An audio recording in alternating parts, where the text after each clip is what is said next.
If you're just here for the rapier fights, then here is a timestamp for the rest of you. Hi, my name is Jill Bearup, I'm an actor combatant, and come with me for a minute or two while I tell you about my Lockwood and conspiracy. At the end of 2022, I reviewed the fencing on the Netflix show Wednesday, and about 5 or 6 months after that, I started getting a lot of comments asking me to review Lockwood Co. and emails. Form emails. You can see that they're not the same, but that they all use similar language, right? So to these people, hello friends, I was slightly weirded out by your strategic campaign, but you were polite, so you didn't trigger my stranger has demanded something from me on the internet, therefore nope reflex. I may be a little bit petty like that. The more people rudely demand that I do something, the more likely I am just not to do it. It's just mildly amusing when people demand stuff from strangers like they're entitled to it and then they don't get it. That being said, asking politely doesn't necessarily mean that I'm going to do the thing either, because many people have asked very politely if I'm going to review the fights in Ahsoka, and no. Not just because I don't have Disney Plus anymore, but because I already watched Obi-Wan. I've had enough of Star Wars spin-offs that don't really care. But I thought to myself a couple of weeks ago, I've got some free time, I can watch 5 minutes of Lockwood Co. and see if it's any good. So I did. And then I watched the rest of the episode. And then I watched the entire series. So Lockwood Co. is a show based on a series of books by Jonathan Stroud about ghost hunters. They live in a world where, since The Problem began 50 years ago, ghosts keep appearing everywhere and they have a killer touch and there's a curfew at night because they mostly come out at night, and the only people who can see ghosts, the only people who have talent, tend to be children and young people, so they have to fight the ghosts. Lockwood & Co. was cancelled after 1 season because of course it was, it's Netflix, but you know, I'm not as sad about that as I could be. I'm sad for the people who worked on the show because I would have loved to have seen what they did with the 2nd season, and I think that they deserve to get paid, you know, twice. However, I am also cognizant that Netflix tends to ruin things. I didn't care at all about The Witcher, for example, but people just got madder and madder as the show went on about how little they cared about the source material and how little they cared about the show being good, supposedly. So I wouldn't want that to happen to me, so I'm kind of okay with the fact that Netflix can't ruin this now. Incidentally, while we're on the subject of things which aren't related to the sword fighting in the show, can I just say that my favourite secondary character? Inspector Barnes. My man is just trying to do his job while surrounded by all of these teenagers with special powers. He did not sign up to be Professor X or deal with all these raging hormones. He just wants to do police work, man.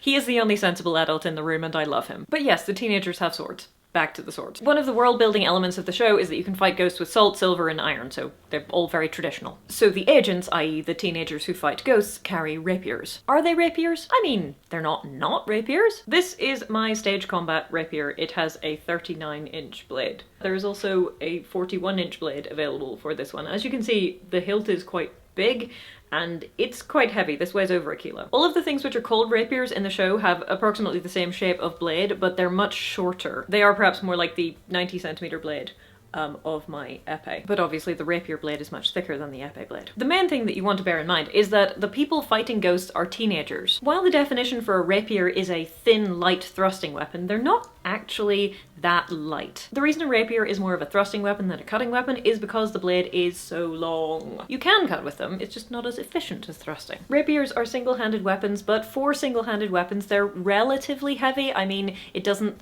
seem like much to say, oh, it only weighs 1 kilo, but when the sword itself is 1 meter long, that gets tiring pretty quickly if you're not used to it, or if puberty hasn't finished with you yet. So having swords which are shorter in length so they're easier to wield for, you know, teenagers, not a bad idea at all. The swords are also personalized, which I like. Lucy's has an acorn hilt, a bit like this one on my stage combat small sword, though hers is less fancy. Lockwood's has a swept hilt, more in the style of this one. His is extremely fancy, and George's design is quite simple and more geometric than the other two. The golden blade, which is what Lucy calls this dude, and he seems to like it. I mean, who among us hasn't adopted a cool sounding nickname given to us by someone who was trying to be insulting? It happens all the time. Has not only the shiniest sword, but also the one with the most comprehensive hand protection. Almost as if he thinks that he might be fighting humans with swords more often than the others do. I mean, who is the golden blade? Why is he here? What does he want? The show got cancelled and he wasn't in the books, so we will never know. Now, there are very few actual sword fights in the show, which is fair because it's only 8 episodes long and mostly involves teenagers, but there are 2.5, I guess. Mostly on the show they fight ghosts with swords, and so they just switch the thing around, and if you see something spooky looking, stab it. But in episode 2, someone breaks into Lockwood's house, a sword fight ensues, and a lot of glass gets dramatically smashed. But the fight, while a little hard to see, which is a problem with the show in general, it's not dark tonally, it's just dark is a really good encapsulation of the show. It reinforces our character dynamics very nicely, and it also tells you things that the characters themselves do not notice. So we kick off the fight with British quipping about tea. Can I offer you a cup of tea while you ransack my house? 1 lump or 2.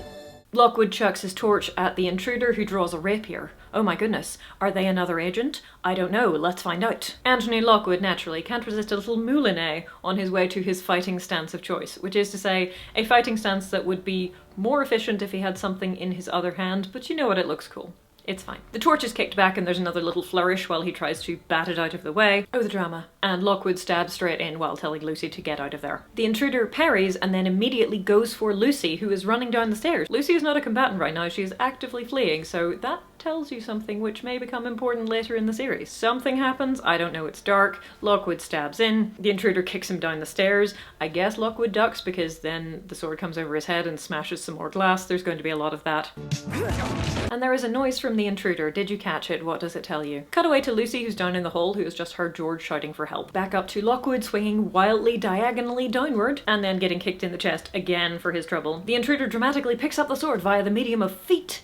That's something they like to do in this show. And stabs for him again. He parries, I assume, and then punto reverso, stabbity stab. And she yells. Did you pick that up from the first time that we heard her make a noise? It's a lady! Lockwood digs in further with the sword until she comes at him backhanded, at which point they break apart and we have more of the assailant gasping in pain and a shot of the blood on her gloves. A beat, she comes for him again, at which point we have a shot of Lucy rescuing George from the basement. At the end of this fight, Lockwood's gonna say, "Oh no, he got away," or similar, like Sherlock Holmes he ain't. Anyway, now it's time for the unnecessarily fancy. There's a parry, and then I think a moulinet, and then a horizontal cut takes the sword right around his head so we can do another horizontal cut. Puts the sword in reverse grip, pointlessly as far as I can tell, unless maybe it's because he's in an enclosed space. But as it turns out, yeah, you can't stab with your sword in reverse grip. That's really quite difficult, so he has to go back, stabs in again. Nice cupboard. Lockwood gets body slammed into a wall, the intruder tries to get him again. He grabs the umbrella. Nice. They make really good use of found objects as defenses or weapons in the series, and I like it. And he does a double-handed overhead parry just in time for George to come in and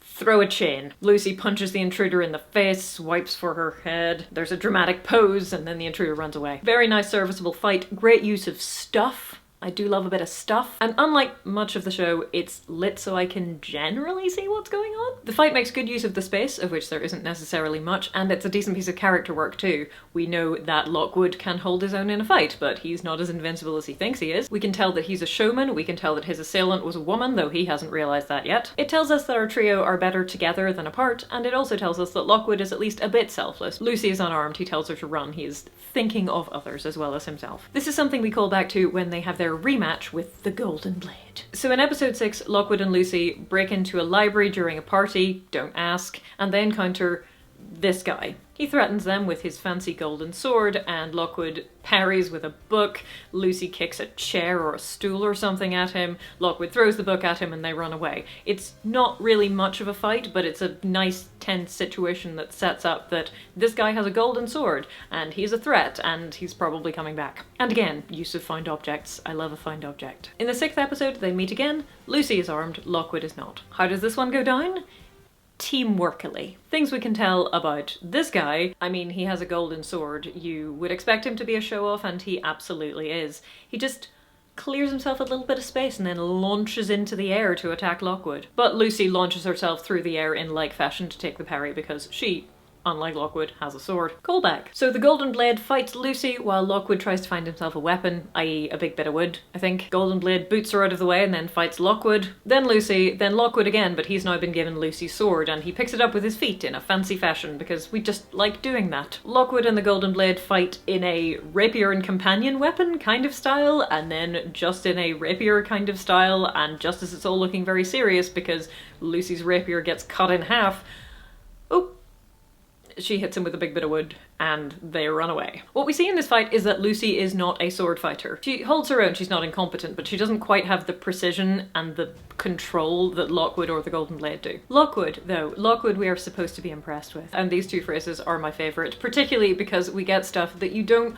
often get to see. So we get a hanging parry. How often do you get a hanging parry? We get a reinforced parry. We get, yeah, that. Okay, so I can't watch anyone else do that now without laughing, because that was the move that loosened the lightsaber blade enough that when I flicked it forward into the next move, it detached dramatically and flew through the air. I'm still so glad that we got it on camera, because you would not have believed how it went down if we hadn't, but yeah, that was a moment. Anyway, I like it. Regardless, we learned that Lockwood is a fencer, we learned that the Golden Blade is a fencer, but the ultimate takeaway is that Lockwood Co are better together. Lockwood ends up with a broken sword and then disarmed, but don't worry, Lucy has recovered enough to smack this guy around a bit for you. I think it's supposed to tell you something, that Lockwood is good at fencing and not just ghost fencing. Because in the show, I mean, ghosts don't have swords. The best thing you could do if you're swinging a large piece of iron around is to be as swoopy and dramatic as possible, because you're basically trying to create a perimeter around you where the ghost does not want to materialize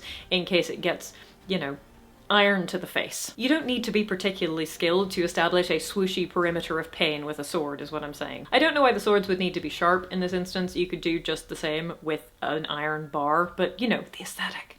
We do it for the aesthetic. All in all, very solid fights, generally better lit than some of the rest of the show. Maybe it's just my computer, but sometimes I just couldn't see anything. Would watch again, good job. But if you have a movie or a series that you would like me to watch, hot tip, don't just tell me about the weapons, because weapons are interesting, but they will not get me to spend multiple hours of my time on a show. Tell me why it's fun. Tell me why you like it. Because I think that's part of the reason I never really liked The Witcher. It wasn't fun, and it didn't really want to be. Which is fine, but I like fun. Also why I didn't particularly care for Obi-Wan. I mean, it was alright, but it wasn't really fun and it didn't really want to be. And this is why I don't want to watch Ahsoka, because I'm willing to bet that it's not fun and not trying to be. I like fun. Fun is nice, I'm just saying. Anyway, thank you for watching the last sword-related thing that will be happening on the channel for a few months. If you are not into fantasy heroine stuff, please take my advice and unsubscribe or uncheck the notification bell and come back to us in late February, maybe early March, because yeah, I have to publish a book and move house, kind of both of those things on top of each other. And so I decided that the most efficient way to do this was to make a bunch of book-related videos, and then in December we're just going to rerun the entire Fantasy Heroine short series plus a couple of bonus episodes until the book releases in February. If that is not your thing, I completely understand, but you might want to unsubscribe and come back to us in a few months when I'll have an armor review or a fight analysis, or maybe both. But yes, just stab me now. The ebook is up for pre-order, the paperback will be up for pre-order soon. All book all the time stuff starts now, as if it hadn't kind of started already. I will see you guys soon.